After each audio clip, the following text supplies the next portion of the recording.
Now, the Ram Temple flag, let's talk about this, crafted by skilled artisans in Ahmedabad.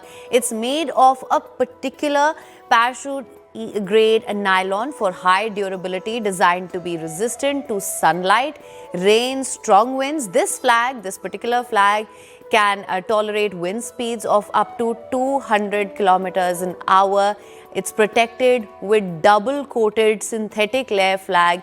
It weighs about 2.5 kilograms and has an estimated lifespan of 3 years, which is to be hoisted using this automated hoisting mechanism.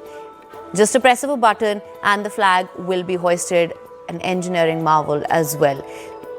Now, Aman, let me just come back to you. Of course, when we talk about the Dhwaj or the Dhwaj stump, it's a 42-foot brass flag post that we're talking about, 5,500 kilograms. There's an automated mechanism for the flag to be hoisted as well. Let's talk about this as well.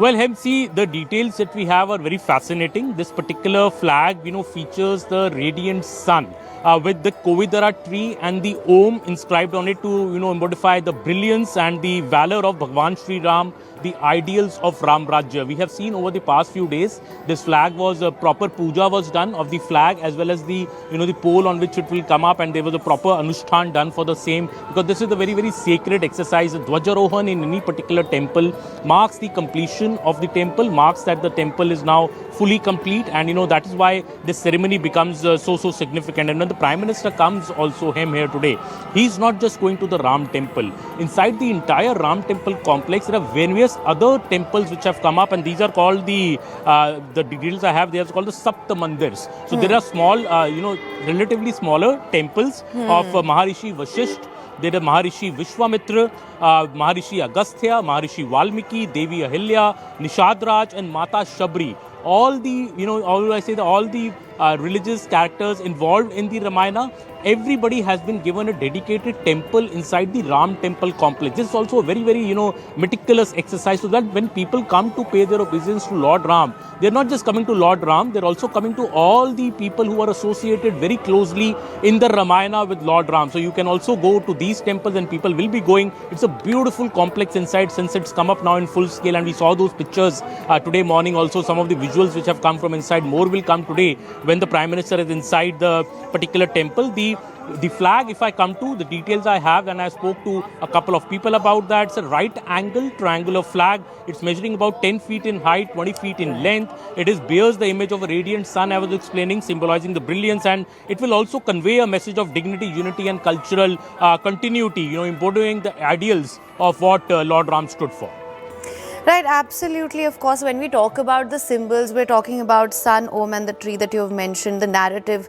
What narrative is this really setting, and what sort of a symbolic message does this represent?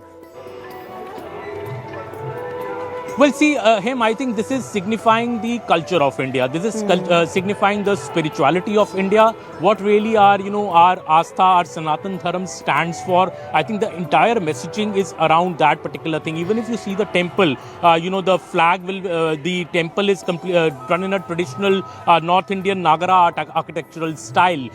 This is something that's 800-meter Parakota is there, in which this entire complex has come up. And this also is designed in the South Indian architectural tradition. I was speaking to Chandrakant Sompura ji a few days back, who is the original architect of the temple, came up with the original design of the temple. Of course, the temple has now really expanded from his original design, because nobody ever imagined when Mr. Sompura designed the temple that they will get such a huge space to build up the temple. That time it was a very small space, but Mr. Sompura also told me that the architecture that he had devised, that architecture actually has been followed in the Ram temple. His sons are also invited here today at the Ram temple Dhwajarohan ceremony, because they are the original creators, I would say, of the blueprint of the Ram temple, for which, the VHP took donations for it all over the years. Slabs were built. All of them has been also been, there's a Kareshala in Karsevakpuram here, where for over 2 decades, the slabs of the Ram temple were kept ready, that the day the court judgment comes and we get a green signal, we can use them in the Ram temple. They have also,